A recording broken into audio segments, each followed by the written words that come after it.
Grandma's on the floor right now. Auntie's on the floor right now.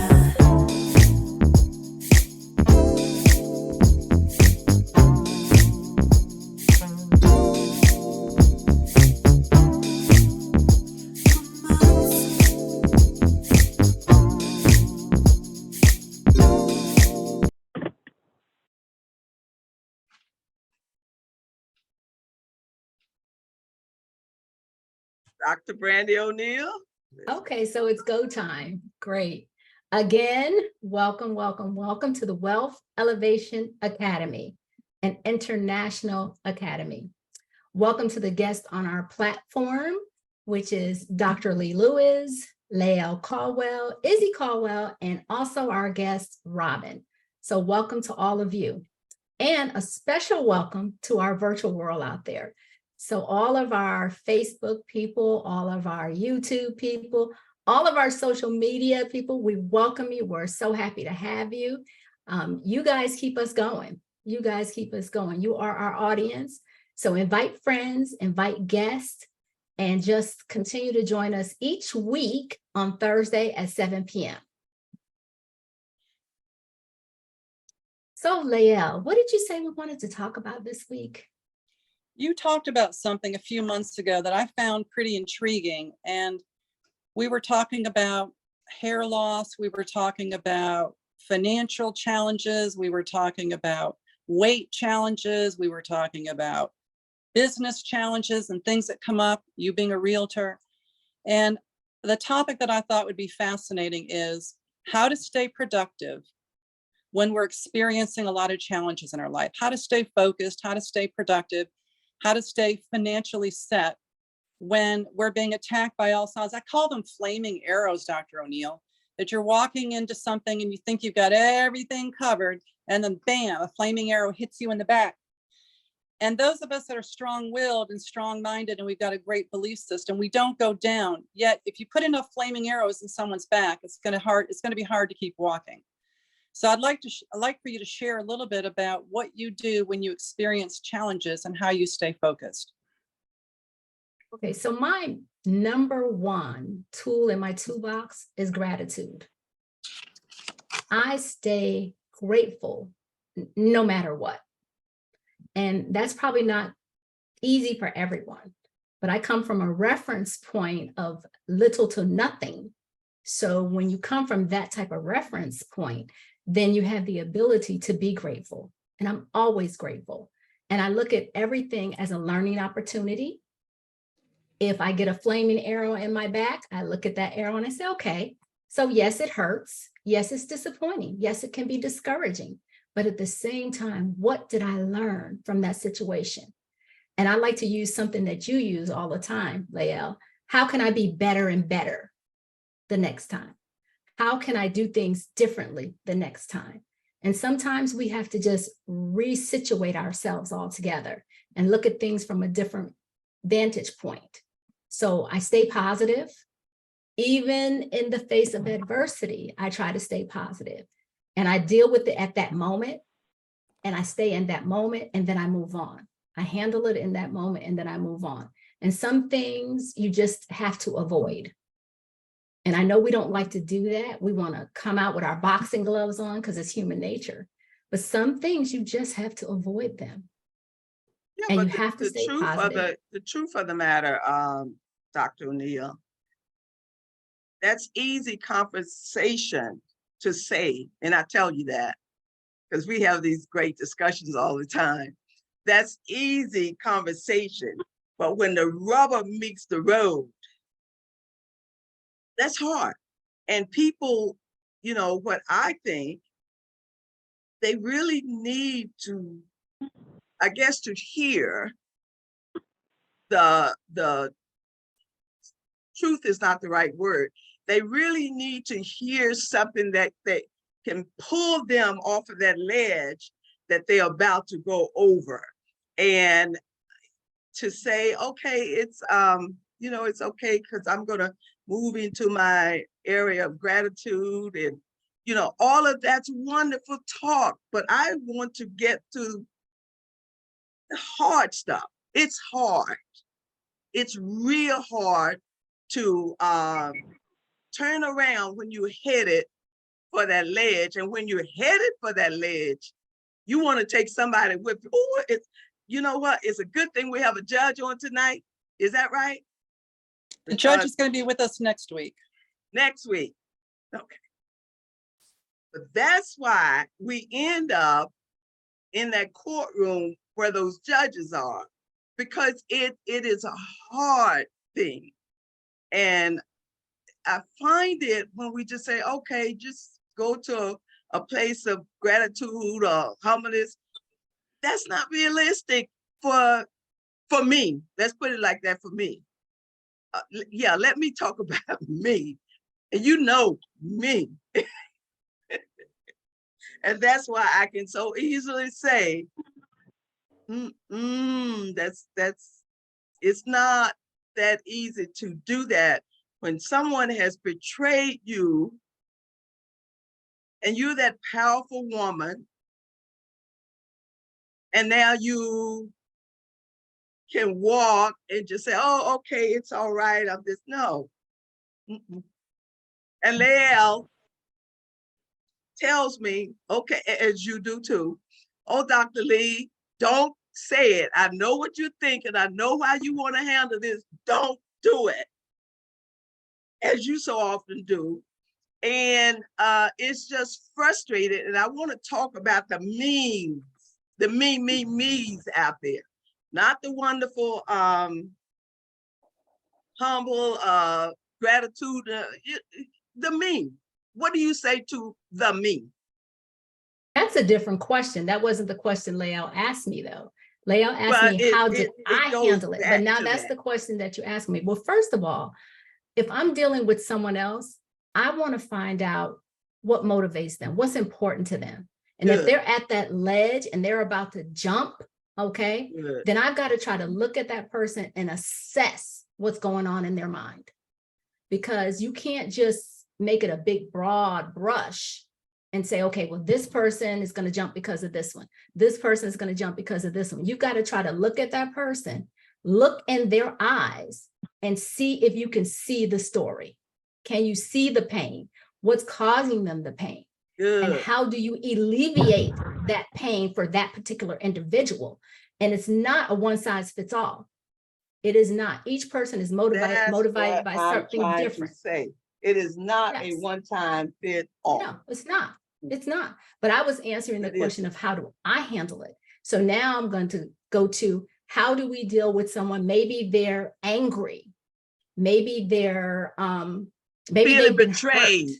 Feeling betrayed. Maybe they've been betrayed. Maybe they've been betrayed. And maybe you're they a woman are of power. You're a woman of power. You're supposed to know how to conduct yourself in this nice, wonderful way. Then we have to talk about learning coping skills. That's the whole thing, learning coping skills. How do you get to the better and better you? How do you learn coping skills? What puts you in a calmer situation? Because there's something that puts almost everyone in some type of calming situation, whether it's their children, their parents. For some people, it's eating sweets. For some people, it's drinking alcohol. For some people, it's drugs. None of those things are good, but those are the things that they use as their coping skills. So we have to figure out, how are they coping? What type of coping skills do they need help with? And then you have to talk through those things. Why are you angry? Okay, this person betrayed you. Okay, how did that affect you? How do you fix the you? Because you can't fix them. Nope. You can't change other people. You can only change how you deal with those people. You can't fix Joe. You can only fix you. So we take a good look. And I read something today that I found to be very, very interesting. And this young lady sent it to me. She said, how often do you look in the mirror of you? I like that. She said, how often do you look in the mirror of you? And how often do you take those things that, and I'm summarizing and kind of paraphrasing what I read, but how often do you take those things of you that you know need to be repaired and sweep them under the rug, and then wonder why when you're walking over that rug, you keep tripping over them? Because you haven't dealt with those issues of you. And those are the issues that you have to deal with. You can't deal with the issues of Lael. You can't deal with the issues of Brandy or Izzy. You have to deal with the issues of oneself. And we have to be willing, first of all, to look at ourselves and say, okay, what can I do to be a better person? What can I do to fix me? And then we have to ask ourselves the even harder question is, wait a minute, how did I get here? What caused me to get here? And different people have different paths and journeys that got them there. And sometimes it requires you to go back and face those demons. And And most we of don't the like to time, face our demons. most of the time, what I found out, it is because we have allowed someone to pull us out of our peace station. We don't want to go. We know we should not go, but someone was able to hit that button that pulled us out of our peace state. I don't care how powerful we are. We are going to go there. So I'm trying to figure out, let's turn it around. So talk to Leah for a minute. So how do you coach that powerful woman, Leah? Well, I'd like to start off with my own weaknesses and share with you what I know not to do, and then I'll share with you what I do. I really believe pity the man that falls down and has no one to help him up. The very first thing I'm going to do is I'm going to reach out, and I'm going to suggest to someone that they reach out. I'm going to have a session tonight with someone who works on energy. I texted her and said, I need some help tonight. Can you help me? She's going to tell me yes, because I've helped her quite a bit. Today, my husband couldn't find a check, and it was a substantial check, over $40,000, and I think we've already spent it. And he said, no, I never deposited it. And first of all, it annoyed me, it triggered me, it made me fearful. And he said, we're gonna have to start using our savings because we have a hospital that owes us over $51,000 for a project, and they're making us fund all the materials, which it shouldn't be that way. And I had to face all that today. He wanted to have a talk, and I became angrier and angrier. And finally I took this water bottle and I threw it on the ground, but I knew that my staff could see me. I went out there to see if they could look at me, and fortunately they were in another room, but I was embarrassed because I'm supposed to be the example. I didn't feel like an example.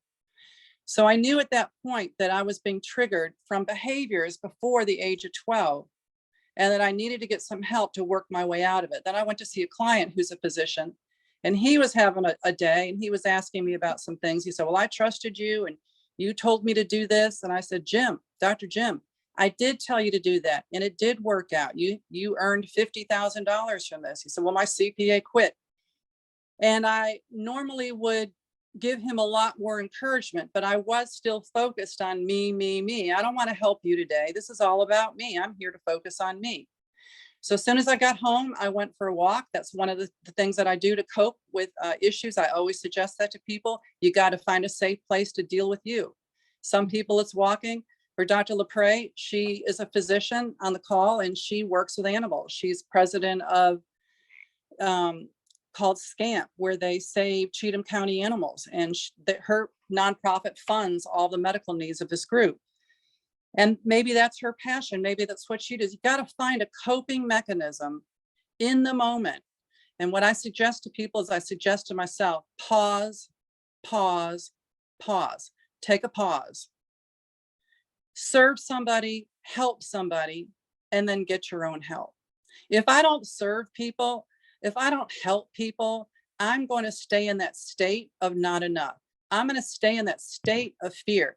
So the methodology for me is to be outward focused. No matter how I feel, I'm going to help somebody. I'll probably call Dr. Jim tonight and say, hey, I should have given you more information than what I gave you. I should have helped you more. Can you forgive me? So when I tell people, when I suggest to people, when they're having a rotten day or someone scammed them, someone's done something to them, the first thing I'm going to ask them is, who can you help today? Who can you serve today? What animal can you help today? What person can you serve? Because once you get out of the me, and you serve someone, even if it's giving them a smile, even if it's like, I went to Aldi's today and I left my basket out instead of getting my quarter back, little tiny acts of kindness like that can really help you transform your day. I'm not very good at being grateful. When I'm in a bind, gratitude is the last thing that crosses my mind. And this is a wild story, but it's true. When I struggled with postpartum depression, when I had Izzy, and I had all these pills, these medications, psychotropics, and all sorts of things. And I called my dad, who was also a physician, and I said, "Hey, Dad, I'm really not feeling right." And he said, "Well, are you suicidal?" And I said, "I might be." And he said, "Well, you need to do a gratitude list." And I know that gratitude worked for my brother beautifully. He said, "Your brother writes a gratitude list, and he's really overcome his divorce pain, and it worked beautifully for him." And you know what I thought of that night is, this is just great. I'm going to write my dad a note and say, "I'm grateful I'm dead." Now, that may sound morose and that may sound crazy. Gratitude works for a lot of people. It doesn't work for me in that moment because I'm too much into the me and too much Too into the angry. anger. Too What angry. works for me is serving other people. That's really what I find works for a lot of people, is do some act of kindness, even if it's something small. Like today I was in a funk. I went and walked a dog at the shelter. That helped me.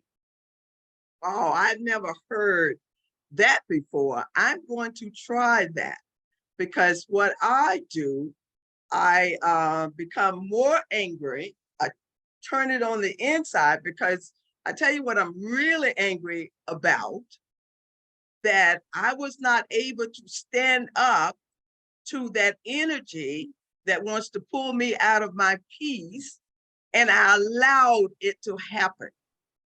I can't blame the other person that was able to pull me out of my peace.